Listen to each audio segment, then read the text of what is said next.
Hi, Dr. Rajesh Khanna here, and today we are going to talk a very interesting topic because it's so common in different people. It's called floaters, but they're not easy solutions because everything is sort of bundled as a floater. So when patients say we have a floater in the eye, my job as an eye surgeon is to determine is the floater coming from the tear films, the cornea tear film interface, something from the lens, or at the back behind the lens and between the retina, which is vitreous material, or finally at the retina itself. So good history taking and understanding the symptoms of the patient helps us in delineating the cause. And once the cause is known, then only treatment can be initiated. One common mistake I see is when somebody mentions floater, they're given a bottle of artificial tears and say, go put this in and it'll be fine. Some others are just told nothing can be done. Both these things are further from the truth.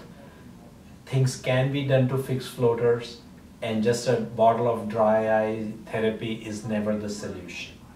So how do we determine where the floater is coming from? If the patient says they see like worm-like things when their eyes are open and with blinking, the floaters move up and down, that's most likely from dryness. The floaters from the lens are more static and seen in the center. Behind the lens in vitreous, if there are floaters, they tend to move and come in the field while reading. The differences between the anterior tear film floater is they move up and down, whereas here there'll be a bigger blob. Some people can really describe even the shape, and when they're reading or seeing, it can interfere in their vision, and it does not float up and down. Once we know the cause, treatment becomes easier. For dry eye, you can listen to our lectures on dry eye. Besides eye drops, there's many things we can do. For if it's static like in a lens, that means it's a cataract that can be fixed.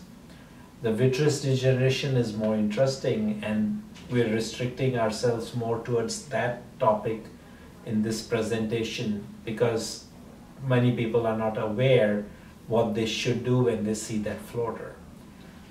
So the vitreous is normally a jello, mixture of solid and liquid. But the more circles we take around the sun, that is, as we grow older, the liquid separates out from the solid. The solid material floats in the liquid and then gravity pulls it down. This action pulls the vitreous away from the retina, and when it separates from the retina, it can pull the retina and cause a retinal detachment. That's why anybody who has fresh onset of vitreous floaters should have the eye dilated to look for early retinal detachment.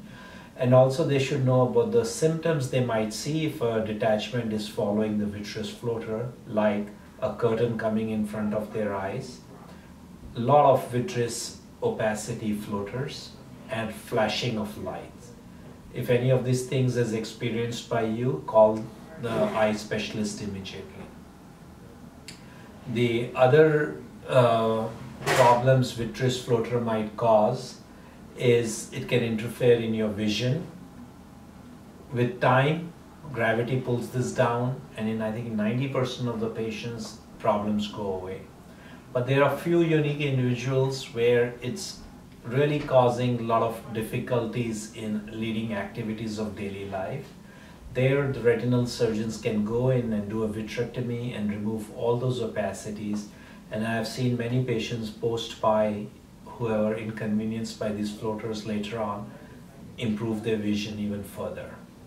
So floaters is can be something serious, but most importantly, it is treatable. If you have any questions, don't hesitate to call us at 1-800-411-Khanna. That is 1-800-411-Khanna. Thank you. Have a wonderful day.